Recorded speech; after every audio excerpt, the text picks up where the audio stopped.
It says it's starting up. Oh, okay, we're live. Hey everybody, and welcome back to another video on the Empire of Aeternia. Today we are here with a very special guest, Mr. Marcus Ruiz Evans of the Yes California movement. We're going to be talking to him a bit today about what his movement is about, a little bit about the founding of it, a little bit about him personally, and where he sees it going in the future. So glad to have him here, and I hope you all give him a warm welcome. How are you today, Marcus? Good. Thanks for having me on. I deeply appreciate it. And I appreciate the opportunity for the CalExit people and supporters to just be able to get facts out.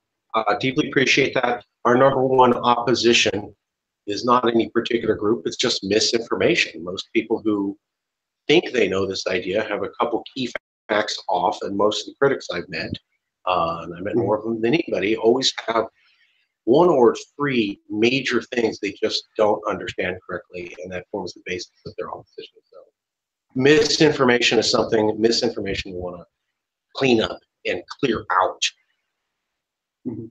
No, absolutely. And that was one of the things we were talking a little bit about earlier, that a lot of people don't know, that besides you and Mr. Marinelli, Louis Marinelli. Sorry about that. Mr. Marinelli, clean they up were actually, and clear out. Yes, absolutely. No, absolutely. One of the things we were talking a little bit about earlier that a lot of people don't know. Hear feedback. Do you hear besides Mr. Marinelli, Louis Marinelli. Sorry about that. Mr. Marinelli, Clean they up were actually, and clear out. yes, absolutely. No, absolutely. I think it's playing it on a loop or something. It was. I think what happened, I had the video on another tab while I had this on. Oh, delayed. Right. Okay. Yeah. It's been a weird. All right. All right. So we were talking earlier about you and Mr. Marinelli having founded this, but also that a lot of people don't know there were other founders that went along with that, and even a whole nother movement that this sprang off from that initially started. It was Independent California or Sovereign California? Sovereign California was CalExit. The movement started in February 2014 with the group Sovereign California and Louis Marinelli, myself, Sam, Stewart, David, Mark, Theo, basically got it going. And we started in opposition to the plan to split California into 6 states.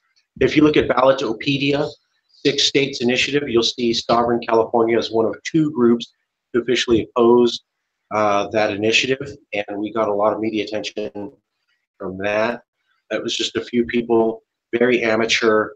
A couple people got together and said, let's oppose this. We're all California nationalists. And our only thing that separated us from a much better funded, a much better resource with tons of experience and all sorts of the right people group that was also opposing the 6 states initiative was that we were saying California's a nation, so we're better together. Literally, that was our message, was California should stay together because we're better together. Why? Because we're a nation. And that's all we had. You know, we were amateur. We had no money, no funding, no training, no experience. And we were getting as much attention as One California, the other opposition group, which was formed from ex-Democrat political strategists and ex-Republican political strategists, 2 politicians, and a couple $100,000 in their budget. And we competed with just brain power and love for California. No, absolutely. That's one of the things, if you're not quite certain, this is a micronational YouTube channel. If you don't know a lot about micronations, it's just these little people who have hobbies of trying to do not quite independence movements, but trying to develop their own little cultures and their own unique identities. So going along with that, I can definitely feel for that, and I can definitely know a lot of people who do, as far as starting a grassroots movement and trying to believe in something that doesn't have immediate funding right away. So to see a story like yours where it's grown and it's become something that's in the mainstream, I'm sure is inspiring for a lot of people. But going into, I guess, a little bit of the more harder hitting topics with this difficulty that you face with sort of this uphill battle of trying to get everybody to come together and see not only the benefits of this, but also how it can practically work.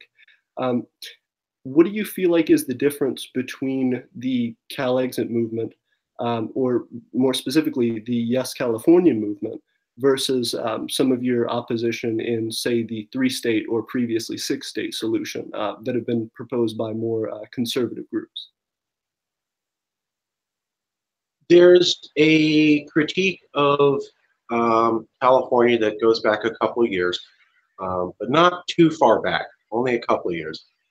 And it goes like this. Everybody on the coast is liberal and urban, and everybody away from the coast is rural and conservative, and is disgusted with all of the policies in Sacramento because they're conservative, they're not liberal, and they don't live on the coast, and only liberals live on the coast.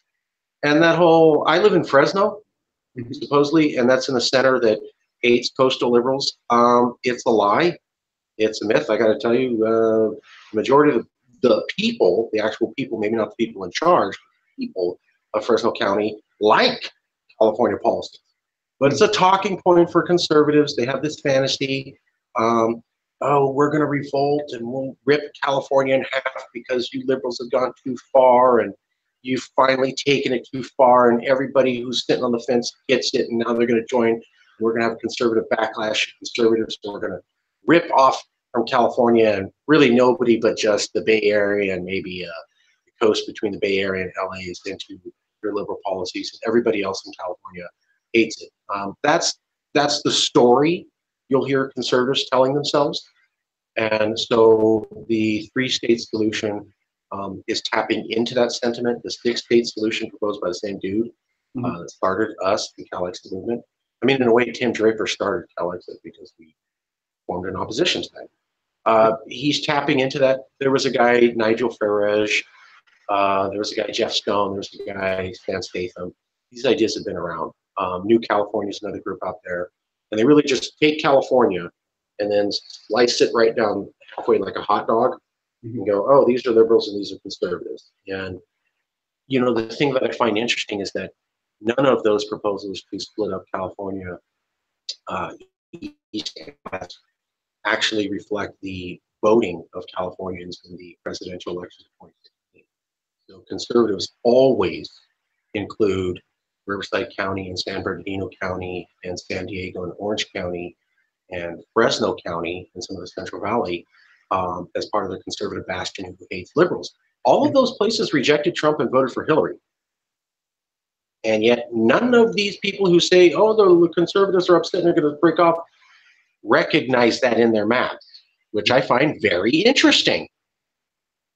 Why I think it's full of, these are pipe dreams, and it's a romantic myth and nothing more. Especially talking about the idea of splitting up California in half, and not only from a political point of view, but also from an economic point of view. Do you feel like a plan like that can ever hold water to divide that much of California?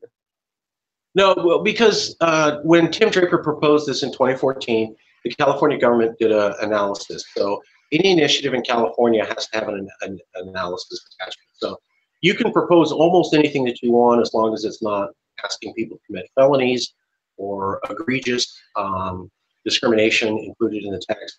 In return, though, the government gets to say, well, we get to give an official analysis of your initiative. So if you want to propose dogs can marry cats, fine. But we as the government are going to say, here's what the cost is going to be, here's what the effect is going to be, and the voters get to know your idea and what we as the government think of it. That's the kind of trade-off. Like, yes, California do get to propose anything they want.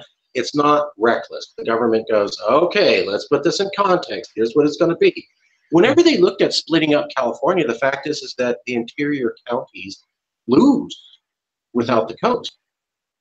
They enjoy a quality of life that is provided for them by the richer areas along the coast. So if you like fully funded schools, if you like new roads, if you like parks being repaired, if you like power lines being repaired quickly, if you like infrastructure, if you like these services, these counties do not make enough money to provide all of that on their own.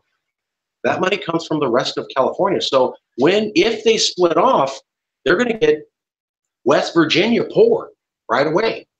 And it sounds romantic, but when people look at the dollars and cents issues, which voters typically do before they vote, they're going to go, gee, how would I like to not be able to fund the entire district for schooling? How badly do I hate coastal liberals? Is it worth it that I can't have my trash picked up and my schools closed down? I don't know. Every analysis shows those are the numbers behind it. Additionally, Californians don't like the idea of California being split up. When Draper proposed this in 2014, 67% of Californians were against it. Now he's back proposing the same thing, and it's something like 83% of Californians are against it. So I don't know why they keep proposing these things. Every opinion poll of California has showed the overwhelming majority hates the idea of splitting up California. I don't know where these people think they're going to get the votes from.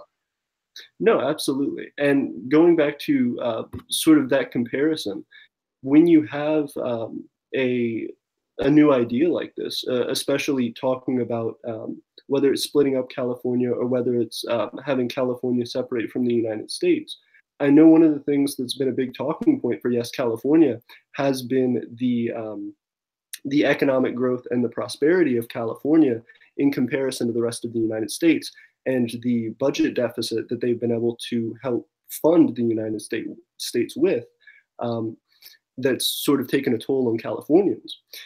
Going back to that, there are a lot of I suppose. Praise you. Yes, thank you for admitting the truth. Nobody does. Nobody does. Absolutely. But even that being the case, I think there's still quite a few loose threads that are difficult to immediately figure out, or at least won't be figured out for quite a while. If the government were to take a harder stance on a group like Yes California or a fully seceded California, do you feel like something like the closing down of infrastructure, such as interstates, potentially putting up more strict border enforcement near California, do you think those would be issues that would come into play, even if done legally? No. For this reason, if the Congress, it's a good question. Good question, great question. Absolutely, the devil is in the details. And we've said, we're just trying to get Californians to look at this idea. If it's legal and Congress says it's okay, then the federal government can't then punish us because the federal government made that approval. So if you're talking about a backlash, what you're talking about is an unofficial backlash, not at the federal level. Only the federal government can shut down roadways and power lines and rail lines and other major infrastructure that crosses state lines. Only they have that power. If anybody else tampers with federal installations, they can be arrested or shot on site. No, I'm not exaggerating. So let's say people in Utah and Nevada say, we're going to shut down the 5 freeway because we personally are upset with California. Well, that's a felony, and the federal government has the ability to send troops in and arrest you on site or shoot you if you resist. That's the law. So that's, who wants to resist us? Okay, are you willing to go up against your own government? That's what we're talking about. We're talking about small groups of people, maybe some local governments saying, I don't want to do this. Well, they're not going to be just fighting us. They're going to be fighting their own federal government. And then because look at the federal government's going to have to show that they're still in charge. Tennessee County or whatever, Nevada or whatever says, we don't care that you approve this federal government. We're doing what we want. That's a direct challenge on the authority of the federal government. They will have to respond to those people who want to punish California. Are those people ready to directly fight the federal government in order to express their hate on California? I think that's a good question. I agree. I think that brings up some interesting points. Do you think there would ever be a case where it wouldn't be a state government or a local government that would be trying to combat that, but the federal government? Do you think in a United States where California is completely seceded, do you think there would ever be backlash on a federal level? There will be some begrudgment, and there will be some angry feelings, and there may be some nitpicking, much the way that California fights Trump right now, legally with lawsuits and stalling legislation. I could see a harder tone negotiating things, but ultimately the negotiations would have to happen for this reason. We're all networked. So this idea of, oh, California secedes, they'll lose all the trade with America. No, they won't. Half of all of the goods that Americans use come through California. Half.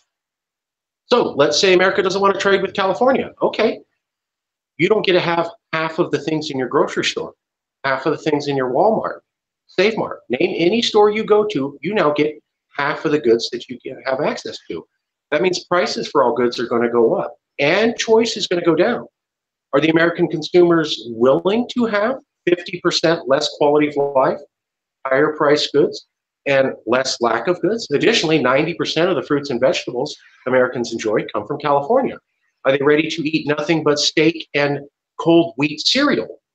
It goes both ways, folks. You want to punish us, you will punish yourself because we are interconnected. So let's say you and I are umbilical twins, right? And I go, I don't like you. I'm going to start punching my twin and stabbing my twin. Okay, well, the blood loss comes back to me. There is no such thing as hurting you and it doesn't touch me. Not when we're connected. Now, if you're talking about California had no trade with America and no power lines and no freeways, and they were looking at building some, secession would definitely stall that. But when we're so networked, it's dependent upon Americans, if they like their quality of life and jobs, to continue trade, continue goods going through. You cut that down, you've caused unemployment. Remember, California is about 13% of the American economy. You shut that out, you're going into recession. So do you want to cut off half of the goods, to raise the price of everything on Americans, and cause America to go into a recession? Well, that's what you're talking about if you want to punish California. It just doesn't work that way anymore. Absolutely. Not since the 90s. Do you feel like the idea of California seceding would potentially scare other U.S. citizens, voters? Do you think it would potentially start other states looking more seriously at secession? That's a good question. It would start other states looking more seriously at this. Other states are looking at secession more seriously because of Cal-Exit. Everybody thought Texas was the only one, and now California has more of a reputation of seceding than Texas. That has told everybody in America now already. It's already done. The cat's out of the bag, genie's out of the bottle, whatever phrase you want. This idea that, oh, maybe a group of people who you never thought of could secede is already out there. So that concept's already encouraging people right now. That can't go back. However, when you look at it, we don't think that Cal-Exit will equal the destruction of America at all for this reason. You can't secede if you can't pay the bills. You don't got the money to keep the lights on, it ain't gonna happen, folks. So then you need to look at the money. How rich would you be independent of America? New York City, not New York State, could survive independently from America. They make more money than they can handle. Texas could survive independently from America because they're close to being one of the top 10 economies, although they haven't been yet. And then there's California. 47 or 48 states don't have the money to survive being independent. Basically, you're living in a household, you're paying the cable bill together, you're paying the power bill and the water bill together. You get your own place, you have to pay the entire water bill just by yourself now. The whole cable bill, all those movies. 47, 48 states just don't have a large enough economy to do that. Being part of a federal system and sharing financial costs works for their benefit. And so if they seriously looked at it, they'd realize it ain't gonna work. Absolutely. That's Do you feel like that would put pressure on other states and especially federal legislators from other states to put pressure on California if it were to secede? And then also going on top of that, do you feel like in the example with New York, you talked about New York City's ability to at least economically secede on its own and survive.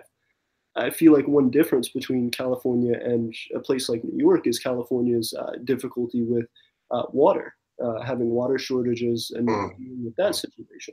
Do you feel like those sort of back and forth would put pressure on California and make the United States government more afraid of losing it and feel like they have more ability to pull back harder initially? Could you phrase the question differently? One more time, I want to make sure I understand this correctly. No, I appreciate that. I sort of went on to quite a bit there.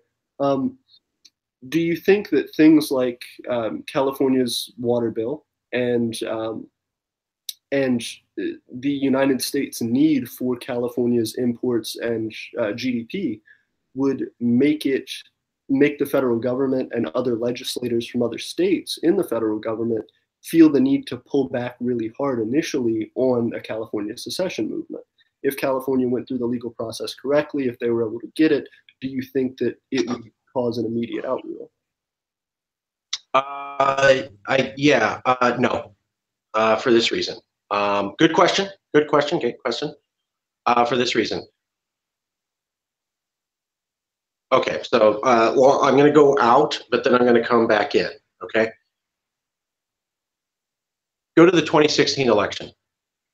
Majority of Americans picked Hillary. Trump won. Why? Because a majority of states picked him. We are at a time where the states are ruling, not the people.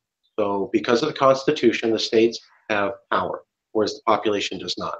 It's a representative democracy. People often get that confused and think it's a pure direct democracy. It's not. It's representative. So the states have 2 senators. The states have a certain amount of representatives that isn't fairly based upon population because they put a cap on the House of Representatives at 435 in the 1970s. And the states have so many electoral votes. Because of that, they control the Senate. They control who gets to be president. Because of they control those 2 things, they control the Supreme Court. And they have more influence on the House of Representatives. So they basically run all 3 branches. You could have 80% of the population of America in New York and California, and 20% in 48 states. And those 48 states are going to run the show and get whatever they want. And if that upsets everybody in New York and California, even if it's 80% of the population, tough. Constitution's just not set up that way. And so when we look at it that way, the fact is that rural, Midwest, South, interior America hates California. They hate our values. They hate what we stand for. They typically watch Fox News. They see that message. And we cover the hate all the time. People say, you're being divisive. I go, I'm telling the truth. I didn't make this up. We find news threads where, look, recently, somebody made a joke saying, oh, Trump should sell California to North Korea and get rid of it. And yeah, it's a joke, right? It's supposed to be funny. A lot of people took that seriously. And if you look at the comment threads, it was, get the hell out, California. You're so mean to North Korea. How could you punish Kim Jong-un by giving them California? I hate California. Californians are so horrible. Glad for them to go. There was even a comment saying, damn, people, this was supposed to be a joke. Why is there so much outright hate? We document that all the time. All the time. Those people come from the Midwest, the South, the Northeast, and the Rockies. That's the majority of the states. So the majority of the states that actually run the Constitution are full of people who don't like us because of who we are. Well, guess what? Californians are not going to change their way. There's not going to be a backlash. We have a lot of people, because it's campaign season, saying Californians realize the liberals have gone too far and they're going to vote for Trump and change how they feel about undocumented people. No, they're not. This place is going one way, good or bad. It ain't changing for nobody. Well, 48 states don't like that. They're conservative. They don't like that. They're not going to. And so the divide between California and America is only going to continue to grow. Because of that, we think we can convince, we only need to convince about 32 states to let us go. We have about 45 that don't like us. Rasmussen did a poll, and it showed 32% of America last year said, don't let the door hit you on the way out, California. A third of America last year said, I'm cool with California secession. And 42% of Republicans who now run the federal government said, I'm cool with it too. So yes, there's a financial loss, but do Americans know that? Not many. I talked to many. There was an article out today from Virginia that I'm tired of subsidizing you, California. We subsidize you, America. You live off our charity and our welfare. But talk to many conservatives in the Midwest and South, they are convinced they subsidize California. So A, most of America has it backwards. B, their legislators are not going to tell them the truth because they're not going to say that a state full of taxes and regulation actually does better at creating jobs than conservative value states. That would kill them politically. And C, they own most of the government. We can get the votes. They'll let us get the votes because politically, they can't acknowledge that they need California because that would mean they'd have to acknowledge that they were wrong on how they understand the economy. And all of their talk about high taxes and high regulation was garbage. That would destroy conservative thought in modern America. They would literally commit suicide politically and be permanently impotent the moment they acknowledge that. We know that because last year, the Republican Party in Congress went on TV and said they pump more money into California than California pumps into them, which is a straight up lie. They went on TV, nobody called them out. That's the reality. Yeah. I imagine they didn't call them out because it was their news station, their channel. But I'm just saying, most Americans believe this. They don't like us and they think they subsidize us. So in their mind, they're going to have no problem letting us go. You and I know that's not true, but I'm sorry, the education level of the average American is what, somewhere around 6th grade? It's equivalent to Turkey. These are the people who will actually vote for this, and we can win that vote based on their ignorance. So then talking about that education system and talking about the political ideals of most of America, as far as that more conservative viewpoint, do you feel like the secession of California, if that becomes viable in the near future, would make the rest of the United States swing more right? Do you think it would cause large problems with education and with the ideals that Americans start to look toward to help them? That's a great question. We have covered at yescalifornia.org. It's also on Yes California on Facebook. We actually looked at the numbers. You know, people said California leaves, liberals will never win an election again. That's all over the news. The thing is that when we look at those articles, they never actually have the numbers to back it up. They just go, we assume this to be true. So we actually ran the numbers. A, it will make no effect in the Senate. So 2 senators out of 100 is not going to swing America left or right. That's the loss. Additionally, the presidency. California has not had an impact on who gets to be president since 1879. So it doesn't matter anyway. So presidency makes no difference, hasn't in over a century. Senate makes no difference. You're talking about 2%, isn't going to do it. Supreme Court, that's really affected by the Senate and the presidency still not there. So what we're really talking is the House of Representatives. Will California leaving affect the House of Representatives? Well, the answer is no. We looked at the numbers. You can go to yescalifornia.org. There's 435 representatives in Congress. If California left, they don't just get rid of the votes and they just go away. They would be reapportioned. Well, Texas is conservative and a large state. They would get some of those votes. New York is liberal and a large state. They would get those votes. So the actual balance would go back to being what it is. Most people don't look at the numbers. They've never actually run the calculations. This is widely stated. I encourage everybody, find out if they actually looked at the numbers or if they're just saying this and acting, just repeating it to the point it seems true. The representatives in Congress would be reapportioned to states. There is a more balanced veneration between high population states that are liberal and conservative, and the votes would go back to them. So effectively, California leaving would have no impact on the political discussion in America as far as what's elected. Now, to your other quote or idea of if California leaving, does America lose a bunch of ideas that kind of push America in a certain direction? Well, I disagree with a bunch of Californians on California leads America. I don't think it does. I think California is that person who pulls on your pant leg and saying, I want to go in this store, I want to go in this store, I want to go in this store, and just repeats it 50,000 times till you're annoyed with them. And then you go buy candy and you're like, why did I buy candy?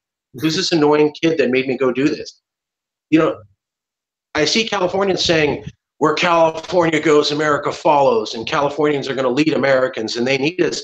Americans don't like you, California, because you lead them, because you impose your ideas on them. So every time a Californian says, let's do this super liberal thing, America, there's 45 states going, here they go again. And it creates a political backlash. So I think especially now, California's blown it. It's gone so far anti-federal government, so far anti-Midwest, South, and Rocky Mountains and Northeast, that I think the days where Americans look at California and go, what are they thinking next are over? And I think it's more of, oh God, that relative who comes over with the crazy ideas again, and everybody has to act like they're interested. I think California has pushed it so hard that Americans are resentful of California and are resentful of the ideas that we bring. I think Californians will still continue to try to implement those ideas, but I think that we have to recognize that the election of Donald Trump by a majority of Americans was a reaction to liberal policies pushing Americans too far. You know, you push someone and push someone and push someone and you go, I'm doing it for your own benefit. What if they don't agree with you? What if they get mad that you push them? And what if one day you just push them too far and they start pushing back? I don't see Californians that reality. And I definitely would agree that there is, in most Americans' mind, at least that I've seen, there's either a strong love for California or a strong dislike just based on bias from a lot of people who either don't live there or who haven't been there. I know myself, I've never been to California. I would very much like to see it. You're welcome to come here, brother. Oh, wonderful. Absolutely. But I couldn't make a decision or make a strong point of view for anyone in California because I don't live there. That being said, talking about this separation between American ideals and Californian ideals, what do you think a sincere secessionist movement would do in an individual Californian's life? What are the pros? What are the cons? What are the things that maybe Californians don't look at in that? $100 billion. People go, oh, it's all about the money. No, it's not all about the money. But I'm liberal too, but I study economics. Nothing happens without cash. You don't get to take care of people. You don't get to provide for schools. You don't get to take care of the homeless without money. It's all about money. Money, money, money, money. I wish it wasn't that way either. I wish we could have good thoughts and somehow that was currency to trade things in the economy. It doesn't work that way. Capitalism is the system. It's here. It's not going anywhere. I don't care what people say. I listen to it too. I wish, all these problems don't exist, but they do. We're stuck with capitalism. It's going to be here for a while. Money changes things. So right now in California, we have the worst schools, roads, dams, seaports, airports, and levees, according to the federal government. So the federal government rates everything and says, wow, California, you're about 45 out of 50 states are the worst. At the same time, California is a donor. So they pay more in than they get. So imagine you need a surgery to replace your lung. And I pull up to your house in my Ferrari. And I've got two perfectly good lungs. I got a Ferrari and I got 15 models with me and a trailer home. And I come into your house and I go, man, you look sick. You should probably get an operation. You're like, yeah, I'm not feeling well. And I go, too bad. Hey, give me your wallet. I'm going to take some of your money out. I need that for my operation. I need a new Ferrari. That's what's going on. Oh, do you have the worst roads, schools, seaports, airports, levees, and dams, everything it takes to make a functioning economy and society? Oh, tough. Give more money to 35 other states who already do better than you. So your Californians are paying for other states who continue to have a better school, roads, levees, seaports, etc. Worst levee in all of America is over Sacramento. Department of Homeland Security said 2005, over a decade ago, if the levee in Sacramento breaks, the same amount of death as Hurricane Katrina in New Orleans will happen. Guess how much money the federal government spent fixing that levee? Look at that. Worst in all of America, and that's how much we got. But every single year we paid money to other states to have their levees better. So you ask me what's the difference? California used to be a place with the best of everything in the 70s. We used to have the best universities, the best schools, the best cities, best quality of life. Well, we also had infrastructure that was number one, and we were able to fully fund everything. We aren't able to fully fund everything anymore, even our schools. So I ask people, do you remember what it was like in the 70s when it was the Golden State era, as they call it here? We could have that again. We're talking about quality of life and the economy with the money we lose subsidizing, well, other states. That's the difference. It's the jump in the game to returning to the Golden State era. Absolutely. And I think that sounds very appealing, even from someone who doesn't live in California, except for the fact that I live in the rest of the United States, and that might not necessarily be the best for me. Time to move. But going, I guess, in a continuous direction on that, we've talked a little bit about the economy. We've talked in general about the comparison between Californian politics and United States politics. I guess my follow-up question would be, is there anything that you can see that would be a direct push once California would become its own state, its own nation, that would be a vast change in ideology or in political structure or in anything that really defines Californian values right now, but that for one reason or another can't get pushed through? Yes, many things. It's hard to tell. So on the one hand, California isn't going to change much as a nation. California values aren't going to change. The way Californians think about things aren't going to change. They've been going this way for decades. It's going a certain way. And the other thing is that California already has a agency that does almost everything the federal government does now already. So Californians love bureaucracy. That's part of what conservatives complain about. You know, hey, you're too much bureaucracy. And yes, I agree. There's too many taxes and too many bureaucracy, too much bureaucracy. That's why I push for CalX, that we could cut both in half the moment we leave. But on the other hand, picture it this way. I have a federal dog catching agency. California made its own dog catching agency just because they wanted to. I have a cat federal agency. California made its own cat catching agency just because they wanted to. So you look at every single thing the federal government does, there's almost a California agency that does that already. So when we become a nation, we don't actually have to create much infrastructure. That's the thing that most people find surprising. And I go, you know, we love bureaucracy. You know, there's a California agency for almost everything. There's a federal one. When we become a nation, we're just losing half of a redundant system. So you have Cal OSHA and OSHA. So if you run a business, you have to do safety regs. You have to fill out the forms for Cal OSHA and OSHA. For a business owner, that means twice as much paperwork. If California was independent, there'd just be Cal OSHA. We wouldn't lose any regulation either, because California regulation is often more draconian than federal.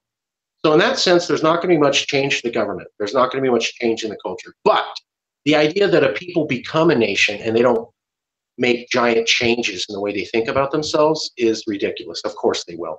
If you look at Israel, you had many people who were Jewish, and they came from Russia and Germany and Spain and the Middle East and Latin America, and they had their own cultures. And when they came together and built Israel, they started to go, well, we're obviously Jewish.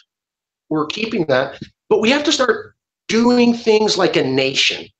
And so the Jewish culture had to invent an Israeli culture, because now they were a nation. They couldn't just be German expat Jews, French expat Jews, Argentinian Jews. They had to start thinking of themselves as a nation.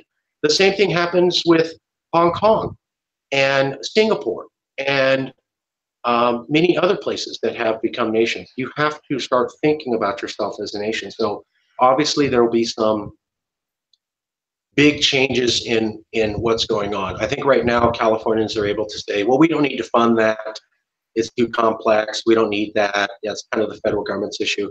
When you're a nation, it's all you. It's all you. You have to do everything. So there's going to be certain things where maybe it might be against liberal policies, but Californians are going to have to just, Californians are a practical people. I understand that in America it doesn't seem that way. We are, from our perspective, what we're doing is practical. So a national bank, a national military, certain things that perhaps liberals would never think of doing, they're going to have to do as a nation. What those are, it's a little hard for me to predict. Do you think for a time there will be an increase in Californians' taxes because of that, even with No, that substantial amount that they'd get back? no, because we lose money. So in 2015, we lost $32 billion. 2015, we lost $32 billion. 2016, we lost $103 billion. Over the last 10 years, we've lost $400 billion. So day one, being independent, we gained somewhere between $30 to $100 billion in excess revenue, day one. So plus, the fact is that California values are different from American values. Californians do not believe in having a gigantic empire and a military that can conquer everybody. California spend about $80 billion of the $400 billion in federal income taxes supporting the American military machine. California could have its own military that would be equivalent to the fighting power of Israel and Canada for $20 billion, which means we would save an additional $60 billion by funding military security more in line with the rest of the world and not like nation conquering America. You add that on top of the money that we're already losing as a donor state. Now we're looking at dollar figures in the range of $90 to $160 billion in additional income on day one.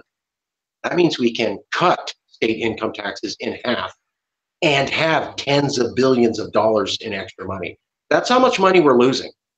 People do not, in California, there's this game where they try to act like California only loses 1% of its tax money. That's not true. That was based upon an analysis in 2013 during the recession.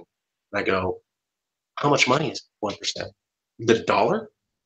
How come you never say in those articles? No, it's billions of dollars, plus changing the military funding. So we're looking at 90 to closer to $160 billion in additional funding day one. Yes, that much money. That's how much California is subsidizing America. We're losing around 90 to $160 billion that we don't get to spend on ourselves when, according to the federal government, we have the worst of everything. It's ridiculous. Absolutely. So then, if you were on day one to be elected president of New California, of seceded California, what would be the way that you would use that money? How do you think you would decide to start using that new income for Californians? Well, first, we have always said in the Cal Exit movement that career politicians are going to have to do the negotiation. When you're moving to become a nation, you need somebody who understands the federal system so that you can disconnect umbilically from it. So you're going to need people who've been in government, who've never said an activist have done that. And we've told all the activist leaders, don't think that this is your career path that you're running in politics. It's not. Maybe if you want to start with assembly and work your way up, fine. But we're going to need career politicians who can negotiate for us intelligently to do this. So just put that out there.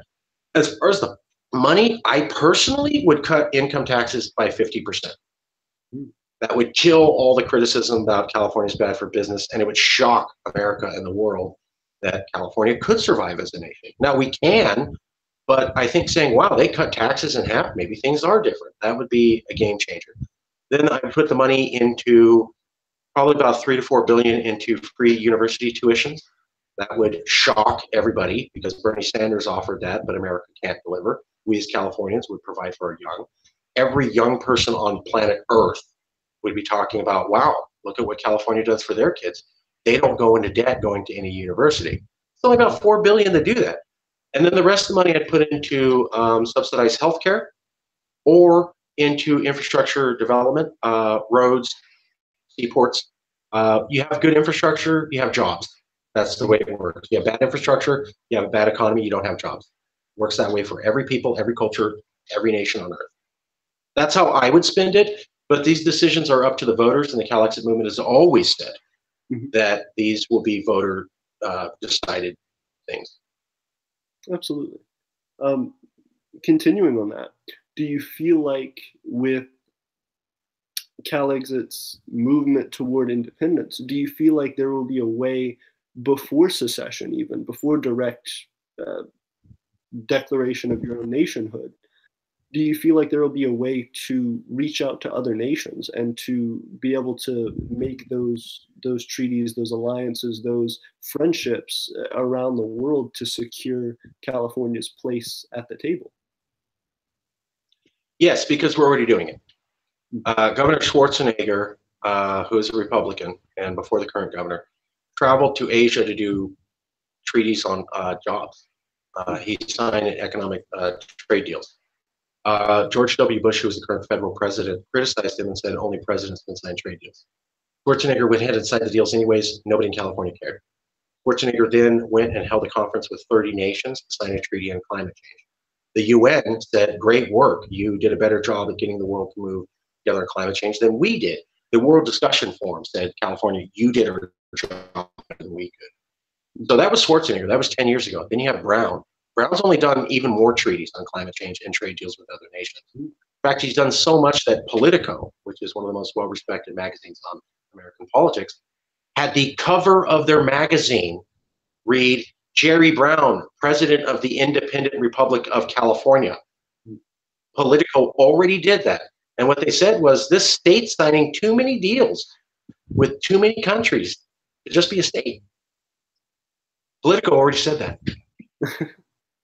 Do you feel like that worries somebody in a position like President Trump right now? Do you feel like that that sort of is something that would make him try to preemptively shut this down? George W. Bush didn't like California, and he was bothered by us. He didn't really show it. Trump is scared of California. He knows this isn't a place for him. He has no welcome reception here. I understand he found a few Pinocchios to stand up and say, oh, I love Trump, but everybody in California knows that's fake, and those people don't represent us. I would say that, yeah, I would say that there are federal officials right now who are scared of California and the California culture and also the California government. You know, California almost has as many lawsuits as Texas during the entire administration of Obama in lawsuits trying to stop legislation. So it took Texas 8 years to build up, I don't know, 20 to 30 lawsuits trying to stop federal legislation. California's almost reached that in 1 year. Jeff Sessions flew to California. The Attorney General of Justice flew to California and told us, you have to follow the federal law.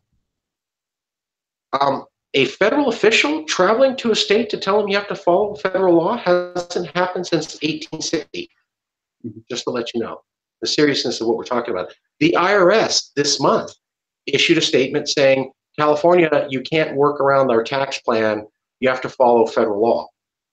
Why is the Department of Justice reminding a state they have to listen to the federal government? Why is the Federal Tax Revenue Agency reminding a state they have to listen to the federal government? Why hasn't things like that happened in about 150 years? I think we're already seeing terror at the federal level. I think we're already seeing a state saying, I don't have to listen to you, and I can do whatever I want. And that has nothing to do with the Cal Exit movement. Okay, Governor Brown, Becerra, the other people, Harris, those are official legislators who are doing it because they think that's what Californians want. They aren't necessarily endorsing Cal Exit. That's just California being us. And it's already basically saying, I'll do what I want, federal government. You can't make me do anything. They did a poll on climate change and undocumented immigration last year. And it showed 66% of Californians said, we don't need to listen to the federal government and we can pursue our own policies. That's 2/3. Wow. So, absolutely. Do you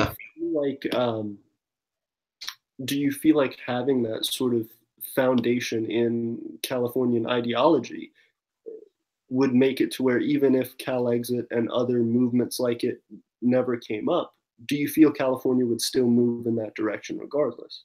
Do you feel like you want that independence? When they asked people last year, do you think California should ignore the federal government and do its own policies on immigration and climate change? And 65 and 67% of Californians said yes.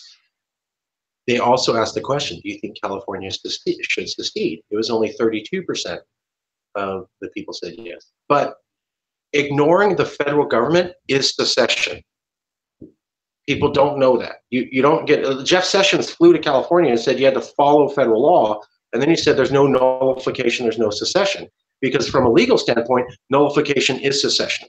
You don't get to say I'm not going to follow this federal law, or you don't have federalism. So secession is saying I'm not following any federal laws. But from a federal perspective, and Lincoln understood this, and Sessions understood this. Ironically, his name's Sessions. Secession. You can't let people start saying, well, I don't want to follow that federal law. I don't want to follow this one. Or you don't have a system of federalism, period. They understood that. Californians maybe don't get that, but they're already supporting secession. When you just ignore the federal government and say, we'll do whatever we want, it's the same thing. You're already on this path. Last year, it was climate change and undocumented immigrants. Then it was marijuana. Now it looks like America's coming around to being okay with legalizing marijuana, but for the few months when Trump was saying that he wasn't cool with it, Californians were saying, well, let's just do our own thing on marijuana. Let's just have our own bank on this. So that's a third area where Californians were saying, yeah, let's just ignore federal law and do whatever we feel like. So you add one more, and then another, and then another. Now we got 3. What happens when it's 4, 5, 6, 7, 8, 9, 10, 20, 30 different things Californians saying, I'll just do what I want. Yeah, you're approaching secession, whether or not they're conscious of that. I think the word secession scares them, but I think if you phrased it a different way and put puppy dogs in the picture, they'd be for it. So then you feel like instead of sort of jumping around that word and jumping around the idea, you think that it's a safer bet for California to move straight for secession and to just have that sort of underlined? I think that Californians don't want to recognize the inevitability of the situation. California is clearly different culturally, and that it has real differences government, decision-wise, from the American government. I think the idea of leaving America is psychologically too big for them to process. And so they're going to have this attitude of, we can make it work. It's already not working. I'm sorry. A state files 20 to 30 lawsuits blocking everything the federal government does. I totally agree with Jeff Sessions on this one point. That's unsustainable. I'm Latino. My family came from Mexico 3 generations ago. I was raised in my family knowing why we came. Well, it's because all of the Latin American governments are jokes. They're broken. They're failed states. You can't really make it there as a middle-class person. You have to come to America or Canada. Actually, you're more likely to make it in Europe now. But the idea was that I grew up understanding what failed governments look like. Okay, America's doing it now. You have 2 parties that can't balance a budget and shut down the government. That's what failed states do. You have governments that have half their population has no faith in all 3 branches of government, like in America. That's what failed states do. You have countries that say, yeah, I'll just shut down the government to get one law passed. That's cool. No, it's not. That's what failed states do. So you have states in America saying, I'm going to sue every single thing you do and just put up a roadblock to everything you do just because. That's what failed governments do. So America's acting like the Latin American countries that I grew up knowing were failed governments. I don't think Americans are aware of that. I don't think Californians are aware of that. But I think it's inevitable. I think they just don't want us to look at the conclusion. I mean, let's draw this out. Why does California have so many lawsuits against the federal government? Just because they just don't like Trump? They filed lawsuits against George W. Bush. George W. Bush said, I don't support stem cell research. California said, we'll do it on our own. George Bush said, I'm not really big on climate change. California said, we'll do it on our own. So that was 2. Now it's Trump. Now we're pursuing 20. But it's a continuum. It's not like Trump happened and then all of a sudden California's got this idea. Schwarzenegger was already acting like a president way before. Brown was already acting like a president during the time of Obama. Those aren't accidents. It's all one line. It's not just Trump. This goes back years. This is what happens when people reach a certain population size and money size. We're just too big to act like the little kid anymore. People will eventually see that. So do you feel like this is sort of metaphorically California's growing up, sort of an evolution of California? In talking about that, do you feel like there will ever be a point where California. Oh, I have to shift Sorry, around. No, too hard. Sorry, getting intense. It's like, going about that, do you feel like there's ever going to be a time where California just decides not to interact as strongly with the U.S. anymore? Do you ever feel like there will be a strong severing of ties, or do you feel like that connection is too deep? The connection's too deep. Californians want to be independent. Mm-hmm. They want to be able to do what they want. They don't want to have people in Washington give their opinion. They hate the idea that people in the Midwest and do things like doubt if climate change is real when we want to have our 13th round of detailed talks on climate change. They hate that. Mm-hmm. That's never going to go away. Those divisions are only going to get worse. Like I said, people are leaving the interior of America, moving to the coast, but the American federal system is based upon the states. So it's only going to get worse. At the same time, our president, Jerry Brown, has said, Americans build walls, we Californians build bridges. We're not into building walls. We're not into cutting off people. Now, do we want to do our own thing? Yes. But we want to be buddies. We want to be friends. And we certainly believe in international trade. So nobody in California is interested in cutting off trade with America at all. Nobody's interested in cutting off travel, etc. We picture kind of a Canada-America relationship. Canada and America are separate countries. Nobody in America wants to join Canada. Well, some do. How do I phrase this? No, Americans are not saying, let's make Canada a state. And Canadians are not saying, gee, I wish I could live in America. Right. But they both like each other. You know, they have high intermarriage rates. They have high investment rates. There's lots of people spending money, dating, marrying, having babies. That's fine. But every Canadian goes, this is my country. I'm a Canadian. We do things a little bit differently. And I like that. And everybody in America says the same thing. We want that for California. So I think the bridge will always be there. Absolutely. On our end. Mm-hmm. On California's end, we are not interested in making cutting down connections. And I certainly think that that's a good way to approach it. The only concern I would have would be that American backlash of people wanting to hold on to that ideal and really wanting to say this just isn't the way that it's going to be. It didn't happen in the Civil War.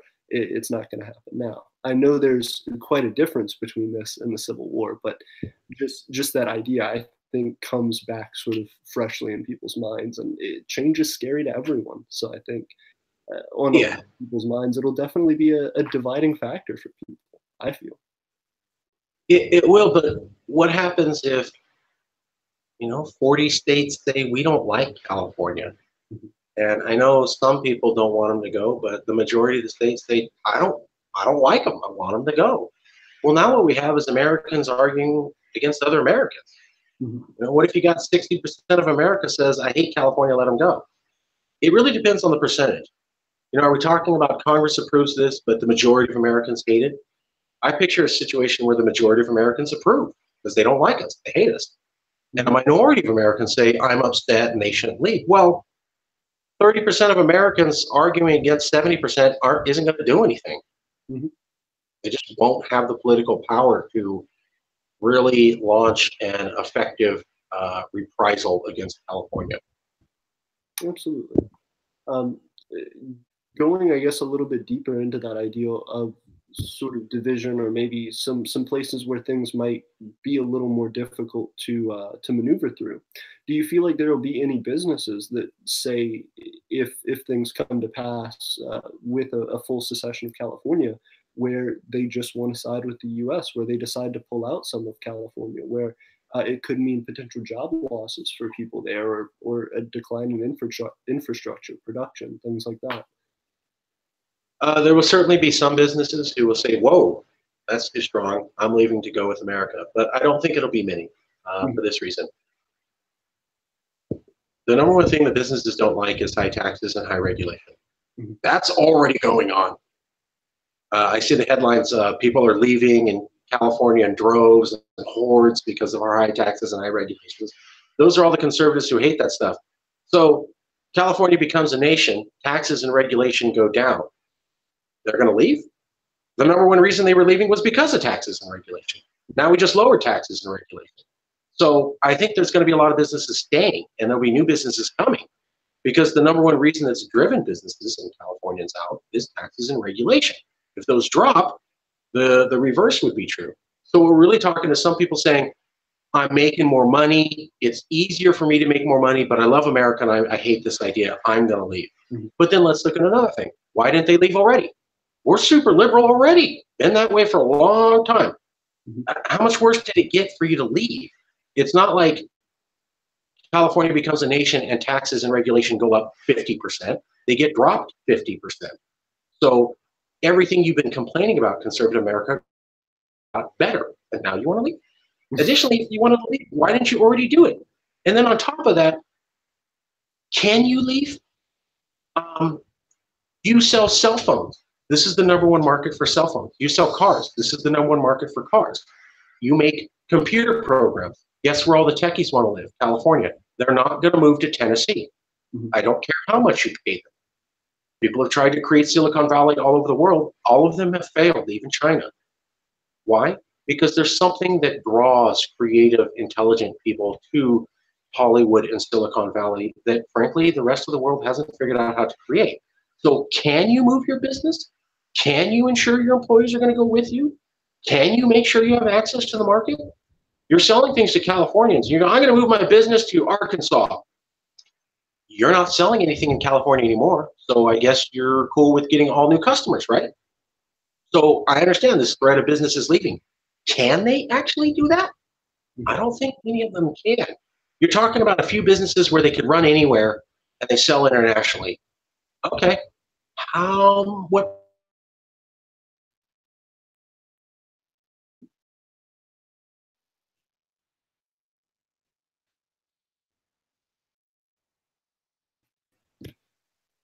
Okay, yeah. All right. Sorry about that. We just had some lag or something. All right. But I'm sorry, I think I missed the last part of what you just said. The threat of businesses leaving when California secedes from America is real. I think it's overblown. I think a lot of businesses who would leave have already left. I think when we're saying that taxes and regulation get reduced by 50%, the number one reason that businesses have left is because of taxes and regulation. They're going down, not up. So that's the reason for businesses to stay or to move to California. And finally, if you haven't already left, and you'd have to say, I don't care that it's easier to make more money and I have more money in my pocket than ever, I still want to leave. And then the question becomes, can you? Can you actually move your business and still sell to Californians? And can you staff your business? A lot of tech companies, they go, tech companies are going to leave and go to America. No, they're not. You're not going to get all those people to move. They're not going to do it. So Silicon Valley is going to stay here. And do you feel like that's something that'll help the individual worker in California as well? Because I know a big topic in politics and ideology around California is California's benefit to American workers, such as higher minimum wage and more rights for employees. Well, that gets into the idea of I disagree with a lot of Californians on the idea that California leads America. I think those days are over. I think America is resentful. I think the more new ideas that California pushes is only going to make America more resentful. I think we saw that in a big way with Trump. I think people who ignore that are just waiting to sit on that train as it goes around the cliff. Clearly, Trump was a backlash. I think people should pay attention. I don't think Californians are. I think it's going to get worse. I think the divide between the center of America and California is only going to grow more, and they're going to become more resentful. So you go ahead and try to push some liberal ideas on people who don't want it and already think you're crazy. They're going to react even worse than what they did with voting for Trump. I don't think a lot of Californians get that. I love California, but there's a few areas where I don't agree with most of them. I think people are not getting. Trump is a reaction to super liberal policies. You push harder liberal policies, you're going to get a harder reaction. Mm-hmm. Trump is not as hardcore as America can go. It can get even worse. I think people don't think that. And so they're going to push and go, oh, that's the top. No, it's not. Remember, the sequel always has a bad guy who's worse than the bad guy in the first movie. So you keep pushing. It's going to get worse. He is not as bad as it can get. It can get a lot worse. And so I think those days are over. I think there's going to be more backlash, and I think there's going to be more of a, hell no, we're not going to do what California thinks anymore because I'm sick and tired of them. And I think that's going to grow, and I think Californians will have to recognize that. Absolutely. That actually brings up a really good point, but let me plug in my laptop charger real quick. Excuse me.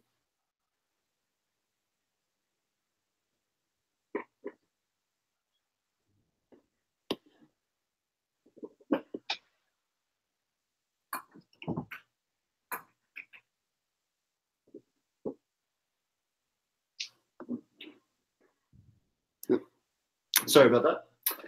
Oh, good. Awesome. Bringing up that Californian ideal versus that conservative pushback, do you feel like there is a time limit for California to do that ultimate secession, that remark that it wants to make? Do you feel like there will be a point that does come that is worse than Trump or harder on California in policy that would make it more difficult to leave? It's only going to get worse. So the division between the cultures is only going to grow.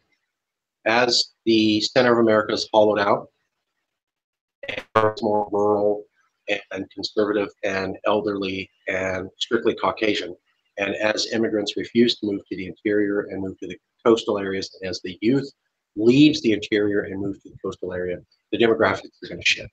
California is only going to experience more of that. You know, California is only going to get more diverse and younger and more urbanized, whereas the center of America is going to get older, less diverse, and more rural. Those divisions have gigantic political consequences, and those demographic shifts are only changing. I looked at this. The demographics are going one way. Immigrants are not moving to the interior anymore. They're going to the coast. That is a gigantic shift in the way that America is operated. The interior cannot hold on to the youth anymore. They're going to the coast. You know, the center of America is actually going to frontier population levels. Frontier, as in Old West, like yeehaw, because they're losing so many people. They're going below 1800s population. Nobody wants to live in Nebraska or North Dakota. I don't care what USA Today said. Nobody wants to live in those cities. They don't like it. Young people want action. Immigrants want to go where the action is. That means the composition of the people changes. That's only going to get worse. And for everybody who says America's post-racial, that's not true. Caucasian people will be the dominant race in America until 2045.